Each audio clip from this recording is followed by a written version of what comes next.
Hello everyone, my name is Jordan, and I'll be doing a speech on a thesis that I've come up with. America claims to be the greatest nation in the world, yet we find ourselves ranked number one globally amongst countries in police shootings. In an article by The Guardian, by the numbers, U.S. police kill more in days than other countries do in years.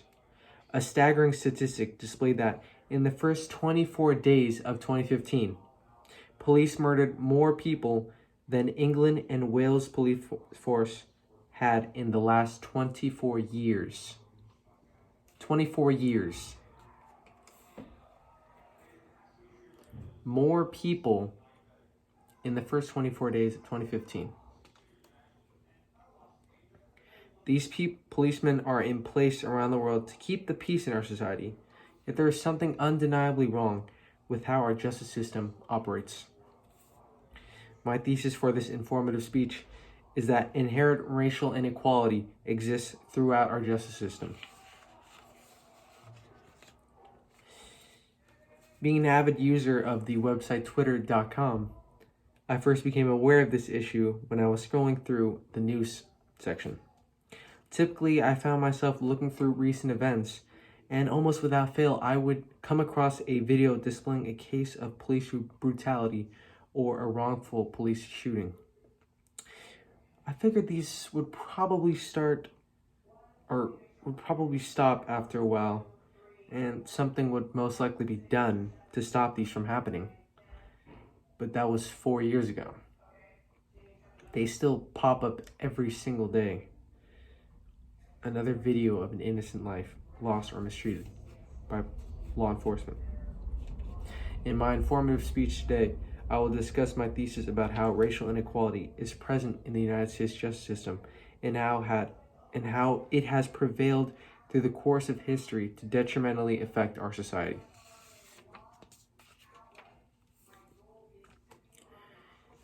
There are many clear instances of racial inequality that occur in the justice system every single day. Police brutality and misconduct is clearly present daily against African American people without consequence towards the law enforcement. In December 2013, Josh Bills was approached by 5 officers who surrounded him. He was stopped due to Bills being a black man, black clothing, holding similar characteristics to a suspect. Although he acted compliantly, the officers knocked him to the ground and forcefully arrested him without warning. Bills would end up in jail for 2 weeks and lose his job. In October 2015, video evidence from MSNBC News was shown inside a South Carolina high school of a South Carolina police officer slamming a 16-year-old African American female student to the ground. A 16-year-old student, not even an adult, a minor, getting abused with excessive force. Although she was acting a bit non-compliantly, it's hard to argue if this amount of excessive force was necessary against such a young woman. According to the Attorney's Office for the District of South Carolina, after a careful 48-hour investigation by the FBI, experienced federal prosecutors and FBI agents determined that the evidence was insufficient to prove a case for misconduct against the officer Benjamin Fields. Eventually, police officer Benjamin Fields received no charges for this incident of misconduct. Again, it's very difficult to understand if this amount of force would be used against a student of different color, but it's an impossible hypothetical situation. Additionally, law enforcement in the U.S. wrongfully murder African American people without consequence. According to the report, deaths due to the use of lethal force by law enforcement, findings from the National Violent Death Reporting System, 17 U.S. states, 2009 to 2012, data from 17 states from 2009 to 2012 from the National Violent Death Reporting System found that mortality rates were almost 3 times higher among black than among white individuals for deaths resulting from the use of force by law enforcement. 3 times higher. Any kind of situation, a black person is immediately in a much higher degree of danger in any kind of law enforcement encounter. According to the article from the Washington Post, Fired, Rehired by Kimbrielle Kelly, a study conducted found that departments have been forced to reinstate more than 450 officers after appeals required by union contracts, after being fired for misconduct.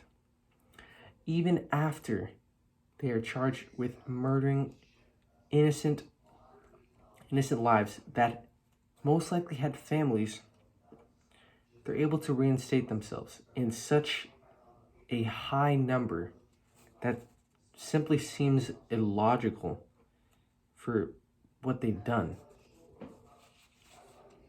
And clearly, it hints at a problem in the justice system that needs to be fixed with how things are being run, with police training, etc.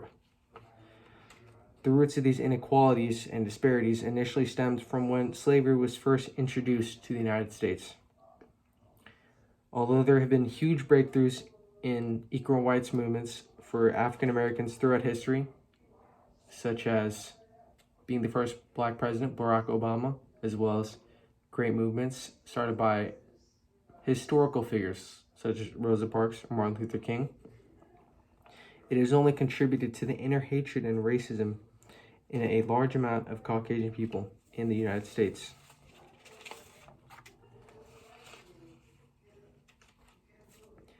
White people created the first imbalance of equal rights after feeling threatened by African Americans that had held the same rights that they had.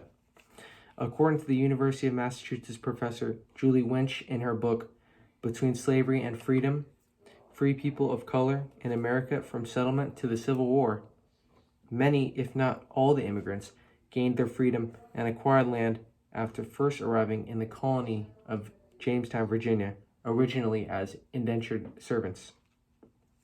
All along the Eastern Shore, generations of free black farmers lived in harmony with their white counterparts since they had bought their way out of slavery.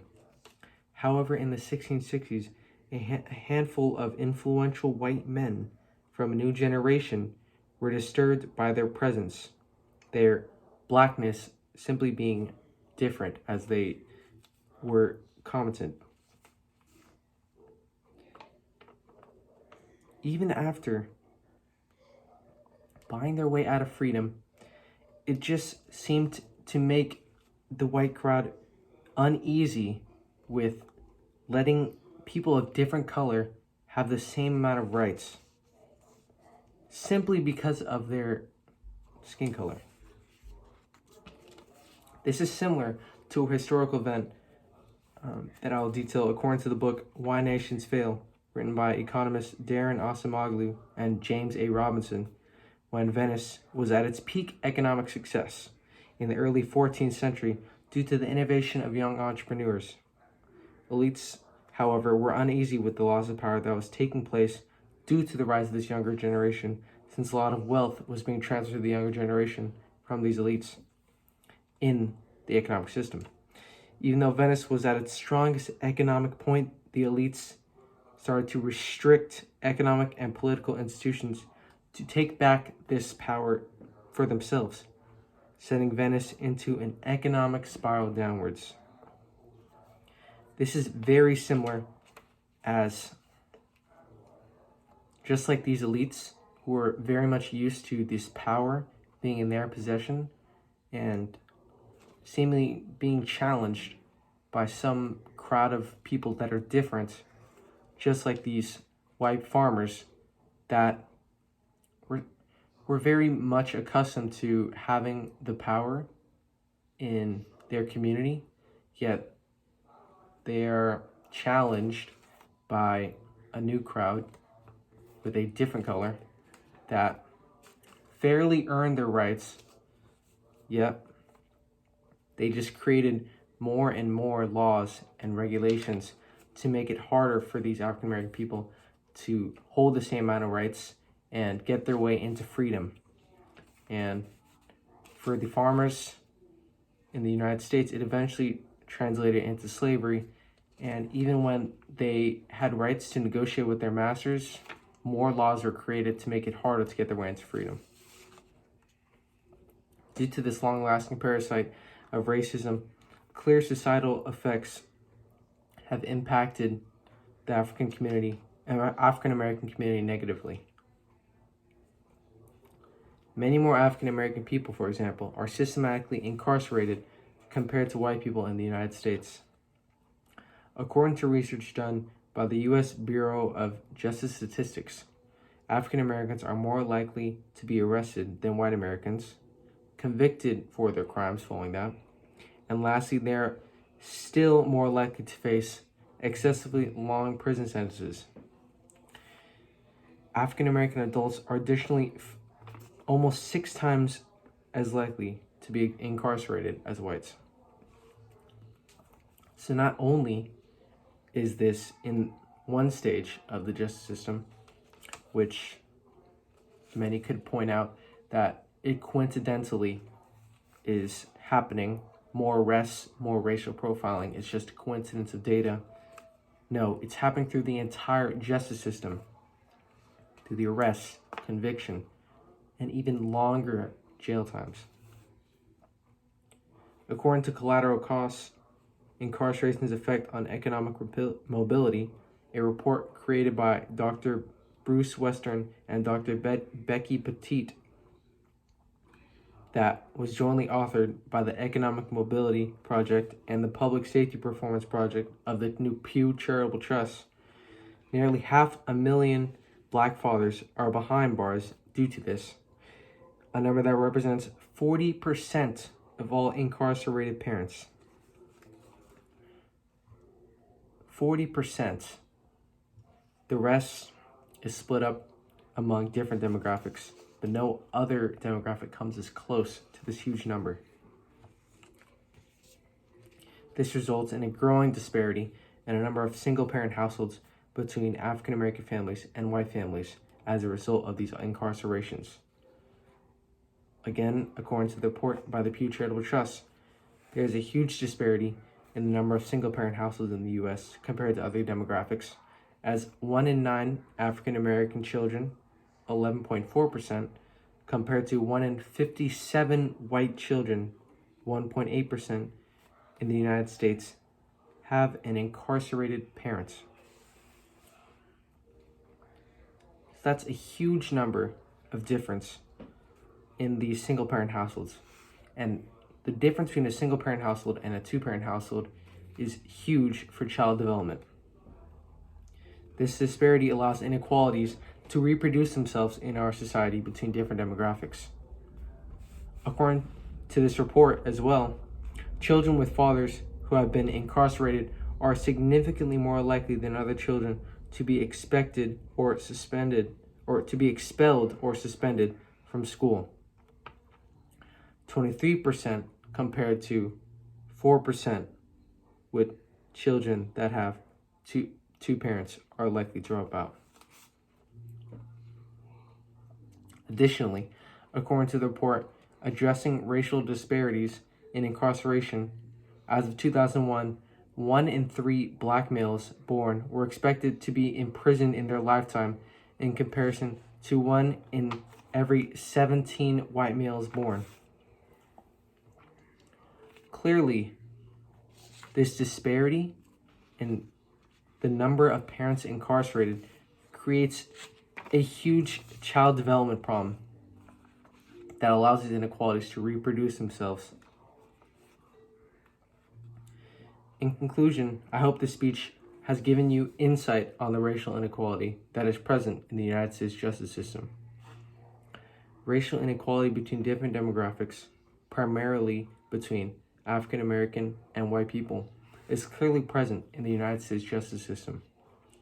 Rising from feelings of entitlement from the first colonists of the U.S., inequality towards African Americans has carried on from generations on and made its way into our society's roles of power, such as law enforcement. This has translated into huge disparities in our society between demographics that proves the inequality that's held in the justice system. Thank you.